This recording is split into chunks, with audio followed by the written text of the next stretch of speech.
Ouvrons notre Bible au livre de 1 Timothée 6. 1 Timothée 6. Réprimandez les faux et cupides enseignants. Réprimandez les faux et cupides enseignants. 1 Timothée 6, versets 1 à 5.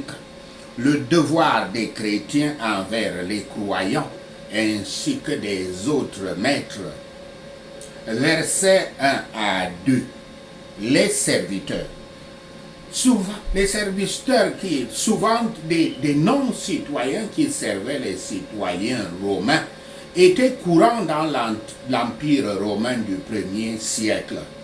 L'esclavage dans l'Empire romain, bien qu'il s'agisse d'une institution toujours dégradante, était très différent de l'esclavage barbare du sud des États-Unis que la plupart des lecteurs, des personnes connaissent bien. L'esclavage romain et la plupart des anciens esclavages n'étaient pas fondés sur la race. De nombreux serviteurs de l'Empire romain étaient issus des rangs des prisonniers de guerre. C'était également le cas dans l'Afrique précoloniale. D'autres s'étaient vendus en esclavage pour des raisons financières. Donc, un esclavage qui doit être assimilé à demander ou à exercer actuellement un contrat de travail, un emploi. Travailler en tant que serviteur dans un ménage riche était considéré comme préférable à une pauvreté et à un dénuement total. Les serviteurs pouvaient atteindre un statut social très élevé, y compris comme gestionnaire de grands domaines, ou alors d'autres métiers de comptable, des métiers administratifs. Les esclaves étaient dans leur statut social, précisément parce qu'ils ne possédaient pas des domaines. Les disciples du Christ ne devaient pas supposer que la connaissance religieuse ou les privilèges chrétiens leur donnaient le droit de mépriser les maîtres païens, les employeurs païens, de désobéir aux ordres légitimes et d'exposer leurs fautes aux autres. Et ceux qui jouissaient du privilège de vivre avec des maîtres croyants ne devaient pas refuser le respect et la révérence sous prétexte qu'ils étaient égaux en ce qui concerne les privilèges religieux, mais devaient servir avec double diligence et bonne humeur à cause de leur foi en Christ et comme participants dans son salut gratuit. Nous ne devons accepter aucune parole comme saine, à l'exception des paroles de notre Seigneur Yahshua Christ. Et à celle-ci, nous devons donner un consentement sincère et non hypocrite. Généralement, ceux qui connaissent le moins sont les plus orgueilleux, car ils ne connaissent pas. De là viennent l'envie, les querelles, les balbutiements, la présomption diabolique, des disputes subtiles et sans solidité entre des gens d'esprit corrompus et charnels, ignorant de la vérité et de son pouvoir sanctifiant et ne cherchant que leur avantage matériel. 1 Timothée 6, versets 6 à 10.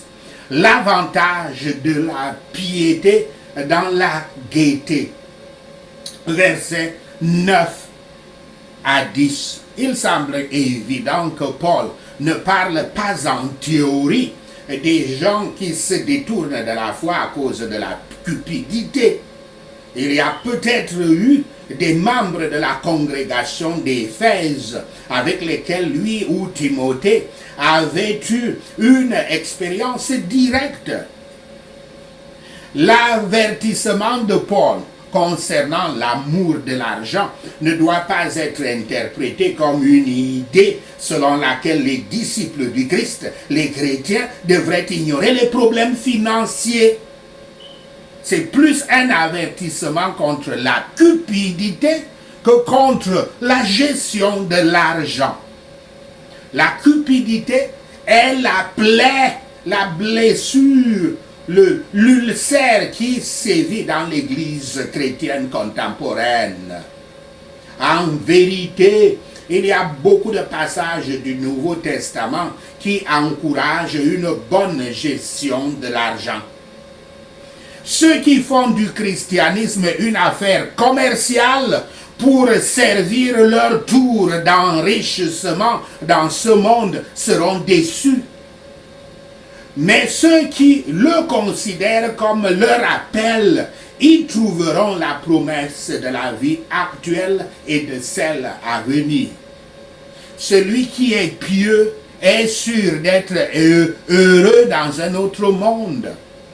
Et s'il se contente de sa condition dans ce monde, il en a assez.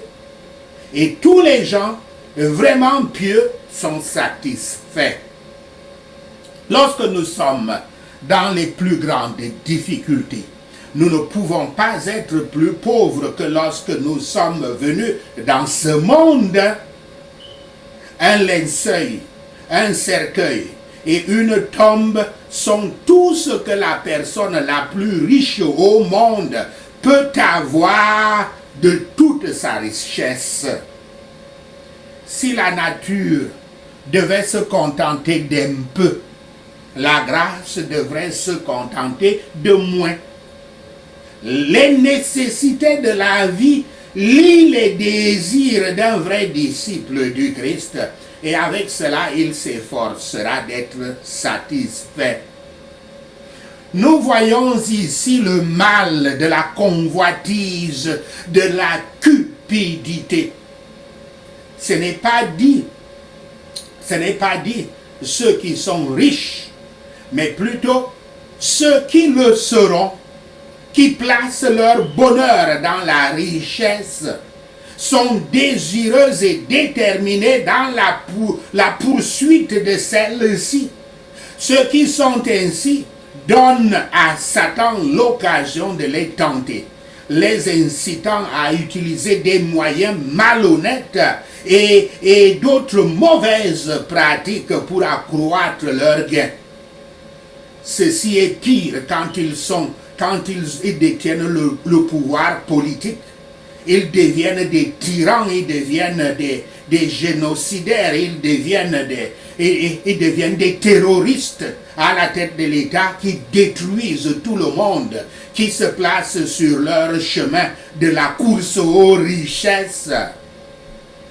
En outre, cela conduit à tellement d'activités et à une telle précipitation dans les affaires que cela ne laisse pas le temps ou l'inclination à la religion spirituelle, au christianisme. Cela conduit à des liens qui entraînent le péché et la folie. Quel péché les gens ne seront-ils pas entraînés à commettre pour l'amour de l'argent? Les gens peuvent avoir de l'argent, mais ne pas l'aimer. Mais s'ils l'aiment, cela les poussera vers tous les maux. Chaque sorte de méchanceté et de vice, d'une manière ou d'une autre, découle de l'amour de l'argent. Nous ne pouvons pas regarder autour de nous sans en apercevoir beaucoup de preuves, en particulier en cette époque prospère des grandes dépenses et des professions libertines. L'argent est le grand fléau de l'Église chrétienne. 1 Timothée 6, versets 11 à 16. Une charge solennelle à Timothée d'être fidèle. Il ne convient à personne, mais surtout pas aux hommes et femmes de Dieu, de se consacrer aux choses de ce monde. Les hommes de Dieu, femmes de Dieu, devrait être épris des choses de Dieu, Yahweh. Il doit y avoir un conflit entre la corruption, les tentations, un conflit contre la corruption, les tentations et les pouvoirs des ténèbres. La vie éternelle est la couronne proposée pour nos engagements. Nous sommes appelés à la saisir, cette couronne. Il faut en particulier montrer aux riches les dangers, leurs dangers. Il faut leur montrer leurs dangers et leurs devoirs quant au bon usage de la richesse. Mais personne, s'il n'est pas au-dessus de l'amour et des choses que la richesse peut acheter, ne peut donner une telle accusation. L'apparition du Christ est certaine, mais il ne nous appartient pas de connaître l'heure. Les yeux des mortels ne peuvent supporter l'éclat de la gloire divine. Nul ne peut s'approcher de lui si ce n'est tel qu'il est révélé aux pécheurs en et par le Christ. La divinité est ici adorée sans distinction de personne. Comme toutes ces choses sont dites correctement, que ce soit du Père, du Fils ou du Saint-Esprit. Yahweh ne nous est révélé que dans et à travers la nature humaine du Christ, en tant que Fils unique du Père. 1 Timothée 6, versets 17 à 21. L'apôtre répète son avertissement aux riches et se détermine et termine par une bénédiction. Versets 20 à 21. Paul ferme ces deux lettres à Timothée avec des instructions similaires sur la protection de son ministère, le ministère de Timothée. Lorsque Paul écrit à propos de ce qui a été confié à Timothée, l'idée est presque comme un dépôt dans une banque. Il y est déposé afin d'être le dépôt y est déposé afin d'être gardé en sécurité et parfois même de recevoir des intérêts.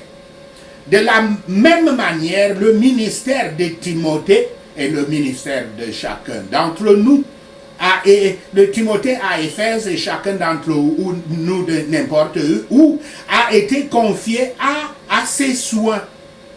Il doit le garder en sécurité et lui permettre de rentabiliser son investissement. Être riche dans ce monde est tout à fait différent d'être riche envers Yahweh. Rien n'est plus incertain que la richesse matérielle. Ceux qui sont riches doivent voir que Yahweh leur donne leur richesse. Et il peut donner seulement pour les apprécier, pour apprécier cette richesse richement. Car beaucoup ont des richesses, mais les apprécient mal, n'ayant pas le cœur de les utiliser. Que vaut la meilleure propriété, plus qu'elle permette de faire le bien, le plus de bien. Faisons preuve de foi en Christ par les fruits de l'amour. Saisissons la vie éternelle lorsque les indulgents, les cupides et les impies lèvent les yeux tourmentés. Cet apprentissage qui s'oppose à la vérité de l'Évangile n'est pas une vraie science, ni un vrai savoir, une vraie connaissance. Et il approuverait l'Évangile et y consentirait. Ceux qui avancent la raison au-dessus de la foi risquent de quitter la foi. La grâce comprend tout ce qui est bon et la grâce est un gage, un début de gloire. Partout où Yahweh donne la grâce, il donnera la gloire. Sachez ceci, et le Seigneur Yahweh vous bénira. Amen. Alléluia. Prenons ces points de prière. Si je suis sous le joug de l'esclavage ou d'un contrat de travail, je considérerai que mon maître ou employeur mérite tout mon respect afin que le nom de Yahweh et son enseignement de l'évangile ne soient pas diffamés au nom de Yahshua le Messie. Si j'ai le maître ou l'employeur croyant, un employeur croyant, je ne lui montrerai pas de manque de respect juste parce qu'il est croyant comme moi, au nom de Yahshua le Messie. Au lieu de cela, je le servirai d'autant mieux que mon maître, mon employeur m'est cher en tant que croyant et qu'il est voué au bien-être de ses esclaves ou employés au nom de Yahshua le Messie. Si quelqu'un enseigne le contraire et n'accepte pas la bonne instruction de notre Seigneur Yahshua Christ et l'enseignement divin, il est vaniteux, égocentrique et ne comprend rien au nom de Yahshua le Messie. Les ennemis de l'évangile ont un intérêt malsain dans des controverses et des querelles au sujet de mots qui provoquent l'envie, les disputes, des discours malveillants, des soupçons pervers au nom de Yahshua le Messie. Les ennemis de l'évangile jouissent de frictions constantes entre les personnes aux esprits corrompus au nom de Yahshua le Messie. Les ennemis de l'évangile ont été privés de la vérité et pensent que la piété est un moyen de gagner de l'argent au nom de Yahshua le Messie. Mais la piété, avec le consentement, est un gain, avec la piété, avec le contentement, est un grand gain. Car je n'ai rien apporté au monde et je ne peux rien en ramener au nom de Yahshua le Messie. Mais si j'ai de la nourriture et des vêtements, je me contenterai de cela au nom de Yahshua le Messie. Ceux qui veulent devenir riches tombent dans la tentation, dans un piège et dans de nombreux désirs insensés et nuisibles qui plongent les gens dans la ruine et la destruction au nom de Yahshua le Messie. Car l'amour de l'argent est la racine de toutes sortes de maux au nom de Yahshua le Messie. Quelques personnes avides d'argent se sont égarées dans la foi et se sont transpercées de beaucoup de chagrin au nom de Yahshua le Messie. Mais moi, homme de Dieu, je fuirai tout cela et poursuivrai la justice, la piété, la foi, l'amour, l'endurance et la douceur au nom de Yahshua le Messie. Je m'emparerai, je combattrai le bon combat de la foi au nom de Yahshua le Messie. Je m'emparerai de la vie éternelle à laquelle j'ai été appelé quand j'ai fait ma bonne confession en présence de nombreux témoins au nom de Yahshua le Messie. Aux yeux de Yahweh qui donne la vie à tout et de Yahshua Christ qui témoigna devant Ponce Pilate et fit la bonne confession, je garderai ce commandement sans tache ni blâme jusqu'à l'apparition de notre Seigneur Yahshua Christ au nom de Yahshua le Messie. Yahweh établira ce commandement en son temps au nom de Yahshua le Messie. Yahweh, le souverain et seul souverain, roi des rois et seigneur des seigneurs, qui seul est immortel et vit dans une lumière irréprochable que personne n'a vu ni ne peut voir, au nom de Yahshua le Messie. À lui l'honneur et la puissance pour toujours. Alléluia. Amen. Si je suis riche dans le monde actuel, je ferai attention à ne pas être arrogant, ni à placer mon espoir dans une richesse si incertaine au nom de Yahshua le Messie. Mais je placerai mon espoir en Dieu Yahweh, qui nous fournira richement tout pour notre plaisir au nom de Yahshua le Messie. je commande aux frères et sœurs et à moi-même de faire le bien, d'être riche en bonnes actions et d'être généreux et disposé à partager au nom de Yahshua le Messie. De cette manière, nous pourrons tous nous faire des richesses comme base solide pour le prochain âge, afin de pouvoir prendre possession de la vie qui est vraiment la vie. Au nom de Yahshua le Messie, je garderai ce qui a été confié à mes soins au nom de Yahshua le Messie. Je me détournerai du bavardage sans Dieu et des idées opposées de ce qu'on appelle faussement la connaissance au nom de Yahshua le Messie. Car certains ont professé une fausse connaissance et se sont ainsi écartés de la foi. Au nom de Yahshua le Messie, je prie. Merci Seigneur Yahweh d'avoir entendu nos prières. Merci Père pour tes réponses à nos prières. Seigneur, nous te rendons gloire, nous te louons, nous t'adorons, nous bénissons ton Saint-Nom. Au nom de Yahshua le Messie, nous prions. Amen. Alléluia.